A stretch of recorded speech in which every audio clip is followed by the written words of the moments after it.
ಇವತ್ತಿನ ವಿಷಯ ಏನು ಅಂತ ಹೇಳಿದ್ರೆ, ಬಿ.ಕೆ. ಹರಿಪ್ರಸಾದ್ ಅವರು ಹೇಳ್ತಾರೆ, ರಾಷ್ಟ್ರೀಯ ಪಕ್ಷದಲ್ಲಿ ಮಹಿಳೆಯರು ಸಿಕ್ತಿದ್ರೆ ಕನಿಷ್ಠ ಅರ್ಧನಾರೀಶ್ವರನ್ನಾದ್ರೂ ಕರ್ಕೊಂಡು ಬಂದು ಕೂರಿಸಿ, ನನಗೆ ಸಂತೋಷ ಆಗತ್ತೆ ಅಂತ ಹೇಳಿದ್ದಾರೆ. ಈ ವಿಷಯದ ಬಗ್ಗೆ ಒಂದಷ್ಟು ವಿಚಾರಗಳನ್ನ ಹೇಳಲಿಕ್ಕೆ ಇಷ್ಟಪಡ್ತೀನಿ. ಏನು ಅಂತ ಹೇಳಿದ್ರೆ, ಬಿ.ಕೆ. ಹರಿಪ್ರಸಾದ್ ಅವರು ಯಾವ ಮನೋಧರ್ಮದಲ್ಲಿ ಹೇಳಿದಾರೋ ಅಂತ ಗೊತ್ತಿಲ್ಲ. ಅವರು ಅನ್ಕೊಂಡಿರೋ ಹಂಗೆ ಅರ್ಧನಾರೀಶ್ವರರು ಅವ್ರಿಗಿಂತ ಏನು ಕಡಿಮೆ ಇರೋದಿಲ್ಲ, ಅವರಿಗೆ ಏನೋ ಒಂದು ಯೋಗ್ಯತೆ ಇಲ್ಲ ಅಂತ ಐರಾನಿಕ್ ಆಗಿ ವ್ಯಂಗ್ಯವಾಗಿ ಅವ್ರು ಮಾಡಿರೋವಂಥ ಸ್ಟೇಟ್ಮೆಂಟ್ ಏನಿದೆಯೋ ಇಡೀ ಮಂಗಳಮುಖಿ ಸಮುದಾಯಕ್ಕೆ ತುಂಬಾ ನೋವಾಗದೆ, ಮತ್ತೆ ಎಲ್ಲರೂ ತುಂಬಾ ಆಗ್ರಹದಿಂದ ಅವ್ರಿಗೆ ಕ್ಷಮೆ ಕೇಳಲಿಕ್ಕೆ ಆಗ್ರಹಿಸ್ತಾರೆ.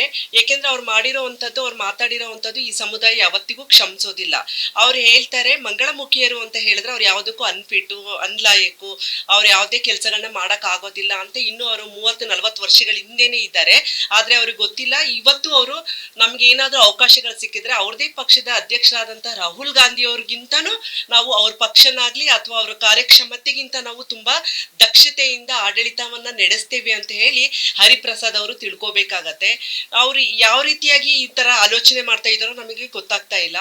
ಸೊ ಹರಿಪ್ರಸಾದ್ ಅವರು ಏನ್ ಹೇಳಿದಾರೋ ಈ ವಿಚಾರವನ್ನ ನಾವು ತುಂಬಾ ಖಂಡಿಸ್ತೀವಿ. ಹರಿಪ್ರಸಾದ್ ಅವರೇ, ನೀವು ತಿಳ್ಕೊಂಡಿರೋ ಹಂಗೆ ಮಂಗಳಮುಖಿಯರು ತುಂಬಾ ತುಚ್ಛವಾಗಿ ಜೀವನ ಮಾಡ್ತಾ ಇಲ್ಲ. ಅವಕಾಶ ಇಲ್ದಿರೋ ಅವರು ಭಿಕ್ಷೆಗೆ ಮಾಡ್ತಾ ಇದ್ದಾರೆ, ಲೈಂಗಿಕ ವೃತ್ತಿಯನ್ನ ಮಾಡ್ತಾ ಇದ್ದಾರೆ ಹೊರತು ನಿಮ್ಮ ಹಾಗೆ ಅವಕಾಶಗಳು ಸಿಕ್ಕಿದ್ರೆ ಖಂಡಿತ ನೀವು ದಕ್ಷಿಣ ಇದ್ರಲ್ಲಿ ಬೆಂಗಳೂರು ದಕ್ಷಿಣದಲ್ಲಿ ನೀವು ಕಾಂಪೀಟ್ ಮಾಡಿದ್ರೆ ಇವತ್ತಿನವರೆಗೂ ನೀವು ಗೆಲ್ಲಕ್ ಆಗಿಲ್ಲ. ನೀವು ಎಲೆಕ್ಷನ್ ನಿಂತ್ಕೊಂಡ್ರೆ ನಿಮ್ಗಿಂತ ಒಂದ್ 2 ಓಟು ನಾವು ಬಹುಶಃ ಪಡಿಬೋದೇನೋ. ಹಾಗಿರುವಾಗ ನಿಮ್ಗೆ ಕಾಂಗ್ರೆಸ್ ಅಲ್ಲಿ ಒಂದು ಸ್ಥಾನಮಾನ, ನಿಮ್ ಸ್ಥಾನಮಾನ ಏನು ಅಂತ ನೀವೇ ಒಂದ್ಸಲಿ ವಿಮರ್ಶೆ ಮಾಡ್ಕೋಬೇಕಾಗತ್ತೆ. ಬಿಜೆಪಿಯಲ್ಲಿ ನಮ್ಗೆ ಏನ್ ಮಾಡಿದ್ದಾರೆ ಎತ್ತ ಅಂತ ಕೇಳಿದ್ರೆ, ಇವತ್ತು ಮಂಜಮ್ಮ ಜೋಗತಿ ಅವರು ಪದ್ಮಶ್ರೀ ಅವಾರ್ಡ್ ಅನ್ನ ಪಡೆದಿದ್ದಾರೆ. ಅದು ಬಿಜೆಪಿಯಿಂದ ಸಾಧ್ಯ ಆಗಿರೋದು. ಪದ್ಮಶ್ರೀ ಅವಾರ್ಡ್ ಅನ್ನೋದು ರೋಡಲ್ಲಿ ಭಿಕ್ಷೆ ಬೇಡವಂಥವ್ರಿಗೆ, ಕುಣಿಯುವಂಥವ್ರಿಗೆ ಸಿಗತ್ತೆ ಅಂತ ಹೇಳಿದ್ರೆ ಯಾರ ಕಾರಣದಿಂದ ಸಿಗತ್ತೆ, ಯಾವ ರೀತಿಯಾಗಿ ಸಿಗತ್ತೆ, ನೀವು ಯೋಚನೆ ಮಾಡ್ಬೇಕು. ಬಿಜೆಪಿ ಪಕ್ಷದ ಬಗ್ಗೆ ನೀವು ಹೇಳ್ತೀರಾ, ಬಿಜೆಪಿನಾದ್ರೂ ಮಂಜಮ್ಮ ಜೋಗತಿಗೆ ಪದ್ಮಶ್ರೀ ಅವಾರ್ಡ್ ಕೊಟ್ಬಿಟ್ಟು ಅವ್ರಿಗೆ ಜಾನಪದ ಅಕಾಡೆಮಿ ಪ್ರೆಸಿಡೆಂಟ್ ಪೋಸ್ಟ್ ಅನ್ನ ಕೊಟ್ಟು ಅಡ್ಮಿನಿಸ್ಟ್ರೇಷನ್ ಅಲ್ಲಿ ಮಾಡ್ಲಿಕ್ಕೆ ಅವ್ರಿಗೆ ಅನುಕೂಲ ಮಾಡಿಕೊಟ್ಟಿದೆ. ಅವ್ರಿಗೆ ನಮ್ಮ ಘನತೆಯನ್ನ, ನಮ್ಮ ಸಮುದಾಯದ ಘನತೆಯನ್ನ ಎತ್ತಿ ಹಿಡಿದಿದೆ. ಯಡಿಯೂರಪ್ಪನವರು 1% ರಿಸರ್ವೇಶನ್ ಕೊಡೋದ್ರ ಮೂಲಕ ಇವತ್ತು ಎಷ್ಟೋ ಜನ ಮಂಗಳಮುಖಿಯರು ಸರ್ಕಾರಿ ಹುದ್ದೆಗಳಲ್ಲಿ ಗುರುತಿಸ್ಕೊಂಡಿದ್ದಾರೆ, ವಿಲೇಜ್ ಅಕೌಂಟೆಂಟ್ ಆಗಿದ್ದಾರೆ, ಮತ್ತೆ ಟೀಚರ್ಸ್ ಆಗಿದ್ದಾರೆ, ಬೇರೆ ಬೇರೆ ಗವರ್ಮೆಂಟ್ ಪೊಲೀಸ್ ಡಿಪಾರ್ಟ್ಮೆಂಟ್ ಅಲ್ಲಿ ಪ್ರಯತ್ನ ಮಾಡ್ತಾ ಇದ್ದಾರೆ. ಒಂದೊಂದೇ ಪುಟ್ಟಾಗಿ ಹೆಜ್ಜೆ ಇಟ್ಕೊಂಡು ಬರ್ತಾ ಇದ್ದಾರೆ.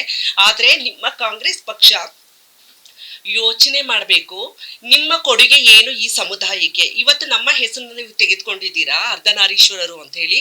ನಿಮ್ಮ ಕೊಡುಗೆ ಏನು ಮಂಗಳಮುಖಿ ಸಮುದಾಯಕ್ಕೆ, ಬೇರೆ ವರ್ಗಗಳಿಗೆ, ಶೋಷಿತ ವರ್ಗಗಳಿಗೆ? ನೀವು ಒಂದು ರಾಜ್ಯಸಭೆಯ ಮೆಂಬರ್ ಆಗ್ಬಿಟ್ಟು ಎಲ್ಲ ದಮನಿತ ಶೋಷಿತ ವರ್ಗಗಳ ಧ್ವನಿ ಆಗಿರ್ಬೇಕಾಗಿತ್ತು. ಅಂಥದ್ರಲ್ಲಿ ನಿಮ್ಮಂಥವ್ರ ಬಾಯಿಂದ ಇಂಥ ಹೀನಾಯವಾದ ಮಾತುಗಳನ್ನ ಈ ಸಮಾಜ ಆಗ್ಲಿ ಅಥವಾ ನಮ್ಮ ಸಮುದಾಯ ಆಗ್ಲಿ ಎಕ್ಸ್ಪೆಕ್ಟ್ ಮಾಡಿರ್ಲಿಲ್ಲ. ನೀವು ಯಾವ ರೀತಿಯಾಗಿ ಇಷ್ಟೆಲ್ಲ ಮಾತಾಡ್ತೀರಾ ಏನು ಅಂತ ನಿಮ್ಮ ಮಾತುಗಳನ್ನ ನೀವು ಇನ್ನೊಂದು ಸಲಿ ಆಲೋಚನೆ ಮಾಡ್ಬೇಕಾಗತ್ತೆ. ಮತ್ತೆ ನೀವು ಹೇಳ್ತೀರಾ ಅರ್ಧನಾರೀಶ್ವರರ್ ಅಂದ್ರೆ ನೀವು ಅಂದ್ಕೊಂಡಿರಂಗೆ ತುಂಬಾ ಕಡಿಮೆ ಇಲ್ಲ. ಇಡೀ ಬ್ರಹ್ಮಾಂಡ ಮತ್ತೆ ಈ ಪ್ರಕೃತಿ, ಈ ಜಗತ್ತು ನಡೀತಾ ಇರೋದು ಅರ್ಧನಾರೀಶ್ವರ ತತ್ವದಿಂದ. ಅರ್ಧನಾರೀಶ್ವರ ತತ್ವ ಇಲ್ಲ ಅಂತ ಹೇಳಿದ್ರೆ ಎಷ್ಟೆಷ್ಟೋ ಇವತ್ತೆಲ್ಲ ಡೈವರ್ಸ್ ಗಳೆಲ್ಲ ನೋಡ್ತಾ ಇದೀವಿ. ಯಾಕೆ? ಸ್ಕ್ಯಾಸಿಟಿ ಆಫ್ ಈ ಅರ್ಧನಾರೀಶ್ವರ ತತ್ವ ಇಲ್ಲದೆ ಇರೋದಕ್ಕಿಂತ ಪುರುಷ ತತ್ವ, ಸ್ತ್ರೀ ತತ್ವ ಮ್ಯಾಚ್ ಆಗದೆ ಇರೋದ್ರಿಂದ ಇವತ್ತು ಡೈವರ್ಸ್ ಆಗ್ತಾ ಇದೆ, ಬೇರೆ ಬೇರೆ ವಿಚಾರಗಳು ನಡೀತಾ ಇದೆ. ಅರ್ಧನಾರೀಶ್ವರರ್ ಅಂದ್ರೆ ನೀವೇನ್ ತಿಳ್ಕೊಂತೀರಾ? ಇವತ್ತು ಮಾರ್ಕಂಡೇಯ ಅಂತ ನೀವು ಕೇಳಿರ್ತೀರಾ ಋಷಿಗಳನ್ನ. ಅವರು ಏನ್ ಅಲ್ಪಾಯಸ್ಸಾಗಿರುವಾಗ ಇದೇ ಅರ್ಧನಾರೀಶ್ವರನ್ನ ಪೂಜೆ ಮಾಡಿ ಪೂರ್ಣಾಯಸ್ಸನ್ನ ತೆಗೆದುಕೊಂಡಿರುವಂತದ್ದು ನಮ್ದು ಮಾರ್ಕಂಡೇಯ ಪುರಾಣದಲ್ಲಿ ನಾವು ನೋಡಿದೀವಿ. ನೀವು ತಿಳ್ಕೊಂಡಿರೋ ಹಂಗೆ ನಾವು ಕಡಿಮೆನೂ ಇಲ್ಲ, ನೀವು ಯೋಚನೆ ಮಾಡೋ ಹಂಗೆ ನಮ್ಮ ಇದನ್ನು ಸಹ ಕಡಿಮೆ ಏನಿಲ್ಲ. ಇವತ್ತು ನೀವು ಹೇಳ್ತಾ ಇದ್ದೀರಾ ಅವ್ರು ಕೊಟ್ರೆ ಚೆನ್ನಾಗಿರುತ್ತೆ ಅಂತ ಹೇಳಿದ್ರೆ, ಇಷ್ಟು ವ್ಯಂಗ್ಯವಾಗಿ ಹೇಳ್ತಾ ಇದ್ರಲ್ಲ. ನಿಮಗೆ ಗೊತ್ತಿರ್ಲಿ, ನೀವು ಹುಟ್ಟೋದ್ಕಿಂತ ಮುಂಚೆನೆ ಮಂಗಳಮುಖಿಯರು ಅಪ್ಪ ಅಮ್ಮನಿಂದ ದೂರ ಆಗಿರ್ತಾರೆ, ನೆರೆಹೊರೆಯಿಂದ ದೂರ ಆಗಿರ್ತಾರೆ, ಸಮಾಜದಿಂದ ದೂರ ಆಗಿರ್ತಾರೆ, ಫ್ರೆಂಡ್ಸ್ ಇಂದ ದೂರ ಆಗಿರ್ತಾರೆ, ಎಲ್ಲರಿಂದನೂ ದೂರ ಆಗಿರ್ತಾರೆ. ಇಂಥವ್ರು ಏನು ಸಮಾಜದಿಂದ ರಿಜೆಕ್ಟೆಡ್ ಆದವರು, ಫ್ಯಾಮಿಲಿಯಿಂದ ರಿಜೆಕ್ಟೆಡ್ ಆದವರು ಎಲ್ಲ ಒಂದು ಕಡೆ ಸೇರ್ಕೊಂಡು ಒಂದು ಕಿನ್ನರ್ ಸಮಾಜ ಅಂತ ನಾವು ಕಟ್ಕೊಂತೀವಿ. ಹರಿಪ್ರಸಾದ್ ಅವರೇ, ನಿಮ್ಗೆ ನೆನಪಿರ್ಲಿ, ಈ ಕಿನ್ನರ್ ಸಮಾಜ ನೀವು ಹುಟ್ಟೋದ್ಕಿಂತ ಮುಂಚೆನೂ ಇತ್ತು. ನಿಮ್ಮ ಮುಂದಿನ ತಲೆಮಾರುಗಳು, ನಿಮ್ಮ ಮೊಮ್ಮಕ್ಕಳು ಅವರೆಲ್ಲ ಬಂದು ಹೋದ್ರೂ ಈ ಕಿನ್ನರ್ ಸಮಾಜ ಇರತ್ತೆ. ನಿಮಗಿಂತ ತುಂಬಾ ಚೆನ್ನಾಗಿ ನಾವು ಈ ಕಿನ್ನರ್ ಸಮಾಜವನ್ನ ಅಡ್ಮಿನಿಸ್ಟ್ರೇಟ್ ಮಾಡ್ತಾ ಇದ್ದೇವೆ. ನಮ್ಮ ರಾಜತಂತ್ರ, ರಾಜನೀತಿ ಕಿನ್ನರ್ ಸಮಾಜದಲ್ಲಿ ತುಂಬಾ ಚೆನ್ನಾಗಿದೆ. ನಮ್ಗೇನಾದ್ರೂ ಅವಕಾಶ ಸಿಕ್ಕಿದ್ರೆ ನಿಮ್ಗಿಂತ ತುಂಬಾ ಚೆನ್ನಾಗಿ ನಾವು ಆಡಳಿತವನ್ನ ನಡೆಸ್ತೀವಿ. ನೀವು ಅಂದ್ಕೊಂಡಿರೋ ಹಂಗೆ ನಾವು ಕಡಿಮೆ ಇಲ್ಲ.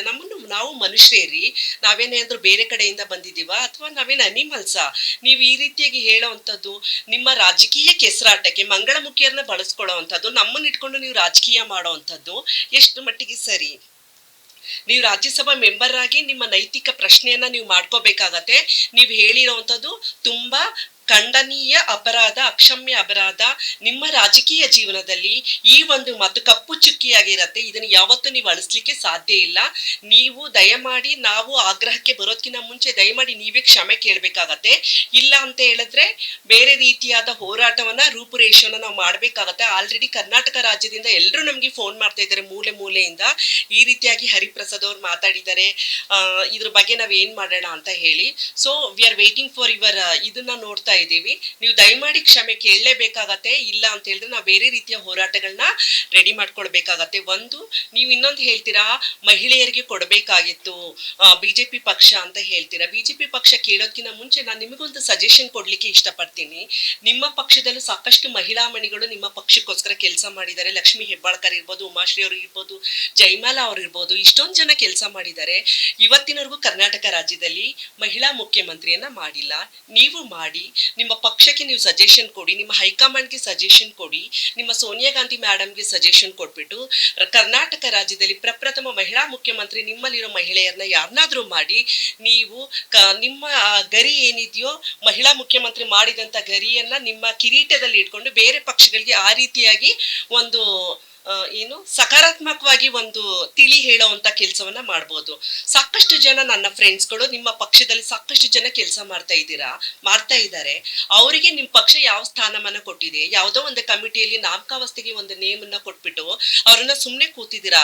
ಅದನ್ನ ಬಿಟ್ಬಿಟ್ಟು ನೀವು ಕೊಡಿ, ಇನ್ಕಮ್ ಸೋರ್ಸ್ ಇರೋ ಅಂತ ಕಮಿಟಿಯಲ್ಲಿ ಅವರಿಗೆ ಮೆಂಬರ್ನ ಮಾಡಿ, ಲೋಕಲ್ ಅಡ್ಮಿನಿಸ್ಟ್ರೇಷನ್ ಕಮಿಟಿಗಳಲ್ಲಿ ಅವ್ರನ್ನ ನಾಮಿನೇಟ್ ಮಾಡಿ, ಆ ರೀತಿಯಾಗಿ ಅವ್ರನ್ನ ಸದೃಢರಾಗ್ಲಿಕ್ಕೆ ನಿಮ್ಮ ಪಕ್ಷದಲ್ಲಿರುವಂತ ನನ್ನ ಸ್ನೇಹಿತೆಯರನ್ನ ಒಳ್ಳೊಳ್ಳೆ ನಿಗಮಗಳಿಗೆ, ಮಂಡಳಿಗಳಿಗೆ, ಅಡ್ಮಿನಿಸ್ಟ್ರೇಷನ್ಗಳಿಗೆ ನೀವು ಅವರನ್ನ ನಾಮಿನೇಟ್ ಮಾಡಿ, ಅದ್ರ ಮೂಲಕ ನೀವು ಘನತೆಯನ್ನ ಹೆಚ್ಚಿಸ್ಕೊಳ್ಳಿ. ಅಂತಹದ್ದನ್ನ ಬಿಟ್ಟು ನೀವು ಇಂಥ ತುಚ್ಛವಾದ, ಹೀನಾಯವಾದ ಹೇಳಿಕೆಗಳನ್ನ ಹೇಳೋದ್ರ ಮೂಲಕ ನಾವು ನಿಮ್ಮೇಲೆ ಇಟ್ಟಿರುವಂತ ಗೌರವವನ್ನ ನೀವು ಕಡಿಮೆ ಮಾಡ್ಕೋಬಾರ್ದು ಅಂತ ನಾನು ಹೇಳ್ತೀನಿ.